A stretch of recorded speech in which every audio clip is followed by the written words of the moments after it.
In video number 3, we're going to discuss an error you might see on the SAT. It's not very common, but it does appear, and this is the first error that we've talked about in this grammar bootcamp, and that is noun agreement. And this is an example of the broader class of errors that I want to introduce now, called agreement errors.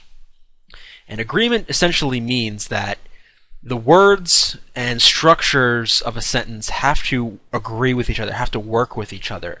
And we're going to see a lot of examples of this later, such as in noun agreement right now, subject-verb agreement, which is coming up soon, pronoun agreement, and so on.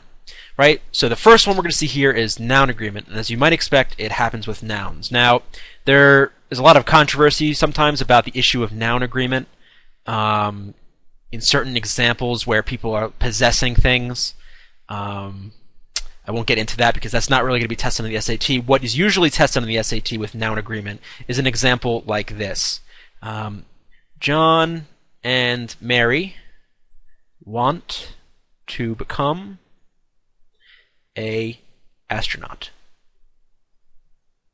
Now, you might be already able to tell what the problem with the sentence is, and that is this, right? We have John and Mary, so here's our noun subject, right? It's a compound subject, right? It's connected with end, so this is plural.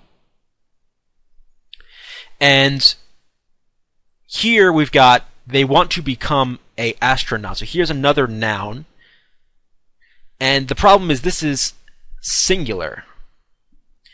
If we have a plural noun here, and they want to become something, they have to also become a plural noun. So it would have to be something like, if we were to rewrite this, we'd have to change it to John and Mary want to become astronauts. And there you go. Now we would have a plural noun with a plural noun, and we're good.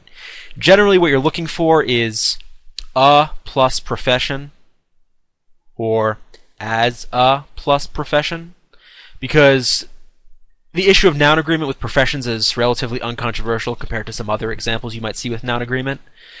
So this is relatively clear-cut. So if you do see a noun agreement, it's generally going to be this. Not always, but generally going to be something like this. In general, if you see a noun underlined, say in the error IDs, just be careful. Make sure that it's agreeing with the other nouns in the sentence. Generally, though, you're going to have subject-verb agreement issues or pronoun agreement issues, not really noun agreement.